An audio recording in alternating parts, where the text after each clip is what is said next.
Bienvenue, ici Johan Yangting et aujourd'hui je m'adresse aux entrepreneurs, solopreneurs, mais aussi ceux qui veulent se lancer, devenir entrepreneurs, donc ceux qui sont porteurs de projets, qui sont dans le profil multipotentiel.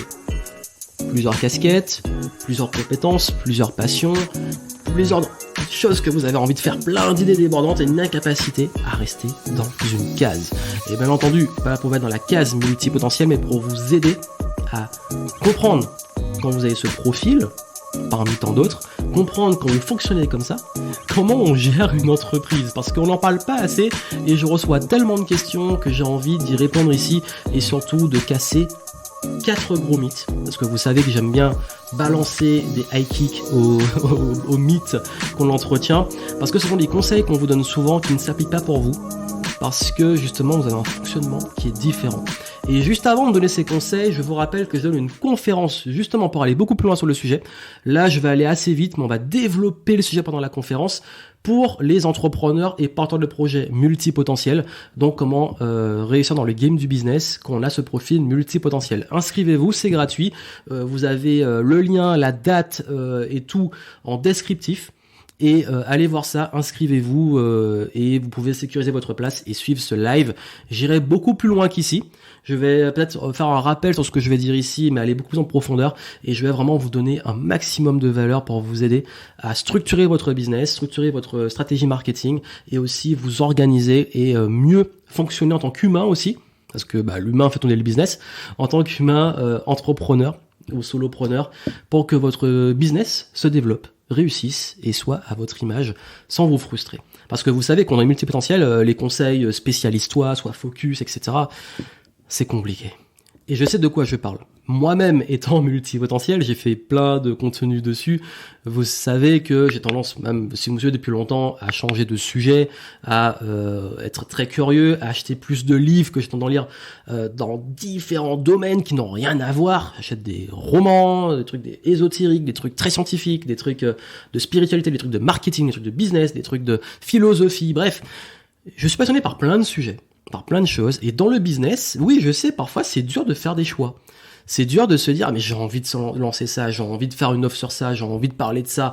Mais oui, l'audience peut aussi s'y perdre. Mais c'est aussi ça la magie. Mais c'est une croyance. Vraiment, pendant la conférence, suivez-la. J'ai partagé aussi, moi, comment je l'ai vécu, les difficultés que j'ai rencontrées, que vous rencontrez, et comment j'ai réussi à les surmonter. On va commencer par la première, c'est celle vraiment qui remet toujours, c'est de devoir être focus. Et je pense que vous en avez marre d'entendre ça. Marre d'entendre, il faut que tu sois focus. Bon ok, c'est un bon conseil, je suis d'accord.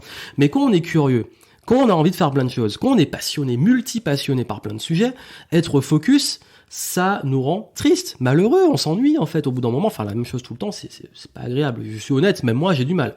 Même dans le sport, il y a des fois je vais me mettre pendant une semaine à faire beaucoup de basket, et je vais être saoulé, après je vais me mettre au football, je vais être saoulé, je vais me mettre au tennis, je vais être saoulé, ensuite je vais me remettre à l'autre, et barré dans le business, si je fais que la même chose, que la même conférence, que les mêmes trucs, je m'ennuie. Comment on fait ? Parce que oui, au bout d'un moment, si on fait trop de choses, le temps est limité, l'énergie, et surtout dans le business, on atteint un plafond parce que on commence plein de trucs, on va pas soit au bout, soit on n'arrive pas à aller à un niveau auquel on voudrait aller. Mais je vais vous dire une chose. Il n'y a rien de pire que d'avoir la tête dans le guidon de son business. Si matin, midi et soir, vous bouffez business, vous bouffez charge mentale de votre entreprise, vous bouffez tout ce que vous devez faire dans votre business, vous allez saturer. Mais ça, c'est tout le monde. Donc, être focus, c'est bien, mais être focus, au bout d'un moment, l'attention humaine a des limites. Donc, c'est important d'oxygéner. C'est important d'avoir de la variété. Un multipotentiel a besoin de variété. C'est important aussi de s'accorder aussi des side projects. Donc, voici, par rapport au focus, moi, ce qui marche le mieux, vraiment, c'est un conseil que je vous donne, c'est être focus sur des sprints, faire des trucs à fond, et ensuite, dans ces trucs-là, pendant les sprints, avoir des moments, de récupération, de repos, vous n'allez pas bosser pendant 12 heures chaque jour non-stop. Enfin, à un moment, on est humain. Mais c'est faire un sprint, un focus, justement, un focus temporaire, avec à côté des moments pour moi, d'autres activités créatives, des side projects. Et une fois que le focus, je suis allé au bout de ce que j'ai prévu, je passe à autre chose, ou je passe au niveau suivant. Mais je me laisse de l'espace. Je me laisse du temps pour de la curiosité, pour lire des livres sur le sujet. Je me laisse du temps pour développer des side projects. Mais 80% de mon focus reste sur ce truc-là.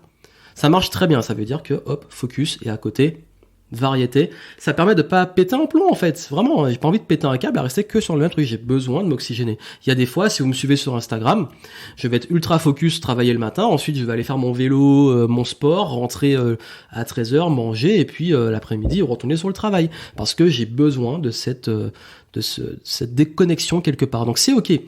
Être focus, c'est une chose, mais il faut aussi de l'équilibre, du rythme. Et le rythme, on dit beaucoup, oui, il faut trouver son rythme. Le rythme, c'est pas que être focus. Le rythme, un rythme, justement, la rythmique, même en musique, c'est pas monotone. Un rythme, il y a du mouvement, il y a des choses qui se passent, il y a différentes activités.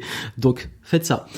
Durant le live, je vais aller en détail dessus. Je vais vous montrer encore plus concrètement comment on gère des projets, surtout business, comment on gère une entreprise en restant à la fois focus, mais aussi en nourrissant le besoin de variété, de rythme et cette curiosité qu'on a tous en tant que multipotentiel. Deuxième mythe, il faut absolument, alors ce truc-là, il faut être spécialiste. Il faut aller dans la niche, soit spécialiste, il faut se nicher.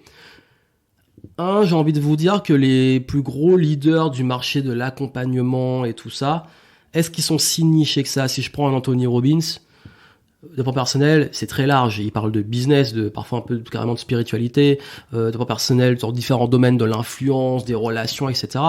Pour moi, c'est pas une niche, ça. Le mec, il est généraliste, faut le dire. Est-ce que c'est une mauvaise chose? Non, parce que moi, j'apprécie pour voir et écouter des gens sur le business, sur l'humain, etc. Donc oui, on peut être spécialiste et bien réussir, on peut être généraliste et bien réussir, mais vous avez besoin d'être ni l'un ni l'autre quand vous êtes multipotentiel. En fait, on m'a beaucoup demandé, est-ce que quand on crée une entreprise, il faut, quel statut il faut choisir qu'on est multipotentiel, etc. En fait, je résume, je reviens dessus dans la conférence.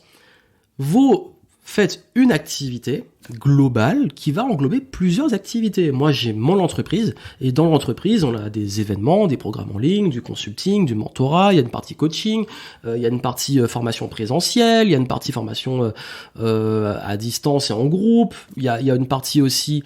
il y a plein de trucs dans mon business. Et c'est ok. Donc, il est possible, oui, ni être généraliste, ni être spécialisé, de créer ce que j'appelle moi un écosystème. C'est ça que j'appelle ça l'écosystème Game Entrepreneur. Vous avez plusieurs choses, mais en fait, pour moi, c'est une opportunité. Ça veut dire que là où tout le monde, vraiment, regardez le marché aujourd'hui de l'accompagnement, c'est l'attaque des clones. Vraiment, faut être honnête. Maintenant, dès que vous faites du contenu, dès que vous communiquez, on vous met l'étiquette, bam, l'étiquette coach, l'étiquette marketeur, l'étiquette bullshitter, que ce que vous voulez. Maintenant, comment on se différencie? Quand vous êtes multipotentiel, vous avez un avantage parce que vous pouvez parler et montrer une personnalité, un univers. Moi, j'arrive en parlant de sport, en parlant de jeux vidéo, en parlant parfois, là, c'est un décor avec des livres, parfois c'est un décor avec des figurines, Dragon Ball, Star Wars, etc. Bref, parfois, les gens se disent, non, mais c'est qui ce mec? C'est moi. C'est moi, c'est mon univers, c'est mon écosystème.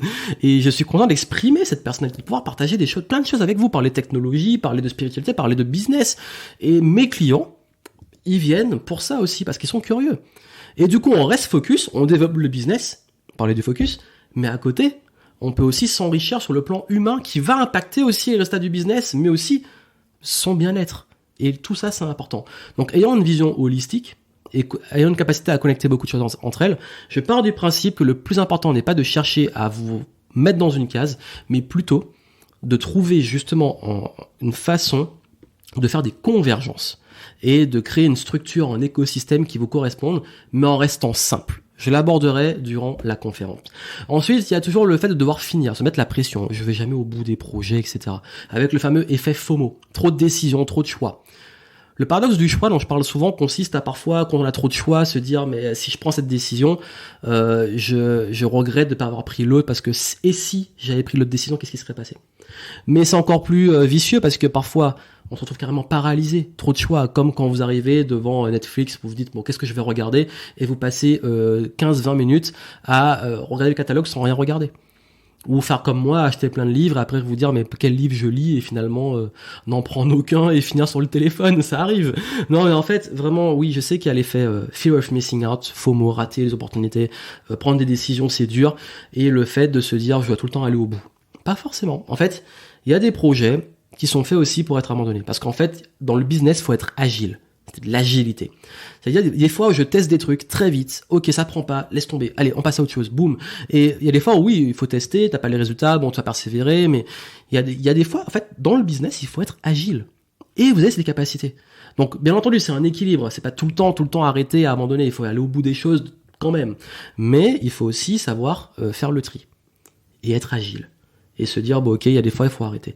Donc moi, vraiment, le truc qui marche pour moi, c'est planter des graines. Ça veut dire que, quoi qu'il arrive, je crée des opportunités.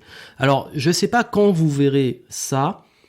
Ça arrivera ou ce sera déjà arrivé. Si c'est déjà arrivé, je vous mettrai le lien en descriptif. Sinon, ça arrivera. Abonnez-vous et suivez la chaîne YouTube et le podcast. J'ai fait un enregistrement sur comment savoir quand on doit continuer ou arrêter et comment gérer le fait d'avoir l'impression de travailler dans le vide et l'impression que les efforts ne paient pas. Et savoir quand persévérer, quand arrêter. Donc ça, si ce sujet-là vous intéresse, parenthèse, abonnez-vous. Suivez, parce que ça va arriver très très vite, ou c'est déjà arrivé. Ça dépendra de quand vous allez voir, et quand vous allez entendre, écouter ce que je partage avec vous aujourd'hui. Ensuite, dernier point, est-ce qu'il faut absolument faire de la multipotentialité en branding? Dire publiquement je suis multipotentiel. Mais encore une fois, non. La démarche que j'ai avec vous, bon, souvent il y a des gens qui comprennent pas, ou alors bon, ceux-là, on s'occupe pas d'eux, ils ont rien compris, vous voulez pas parler avec eux, j'ai pas envie de parler avec eux, mais il y a quand même cette remarque fréquente de dire, ah, mais tu mets encore dans une case. Bah non, je vous parle d'un trait de personnalité, c'est comme quand tu dis quand t'es introverti, t'es pas dans la case introverti, ça veut pas dire à tout le monde, je suis introverti, c'est juste la démarche, je suis comme ça. J'ai mis, oui, peut-être une étiquette, mais c'est pas le but, c'est, j'apprends à me connaître, la connaissance de soi. Ok, j'ai compris. Je suis dans ce profil-là, qui correspond à qui je suis, je rentre dans ce profil, comment ça m'aide à mieux vivre?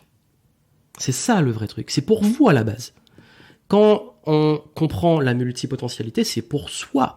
Quand on comprend, et c'est un autre sujet, même s'il y a des convergences, on a fait un super gros podcast aussi avec Cécile qui arrivera ou qui sera déjà publié, selon quand vous le verrez, ben on parle de haute potentialité intellectuelle. Pareil, on l'a dit, c'est une démarche personnelle avant tout, avant qu'on en communique. Donc, en faire un branding, je sais pas, sauf si vous voulez avoir une clientèle que multipotentielle. Moi, c'est pas le cas en vrai. Je parle encore une fois, j'ai un business de multipotentiel. Donc, j'ai des produits sur la multipotentialité qui aident à mort nos clients, mais j'ai aussi des produits sur le business et sur la vente et sur la productivité. Donc, mon branding n'est pas que sur la multipotentialité. C'est un trait de personnalité. Mais, est-ce que vous devez le communiquer? Ça dépend, c'est vous qui choisissez. Mais avant tout, la vraie démarche, c'est de comprendre le fonctionnement, l'appliquer, et puis si vous avez envie de communiquer dessus, vous le faites. Si vous n'avez pas envie, vous le faites pas. C'est pas une obligation. Mais ça ne doit pas non plus être une excuse. Très important, c'est pas une excuse. Ah, comme je suis multipotentiel, je vais pas au bout des choses. Comme je suis multipotentiel, voilà, ceci, cela. Alors rien n'en fait une excuse. Comme je suis introverti, je parle pas aux gens. Non, t'es introverti, bon, tu parles pas aux gens, certes, mais c'est pas une excuse. Si t'as vraiment envie d'aller en parler, travaille sur toi. J'ai fait une vidéo aussi sur la timidité.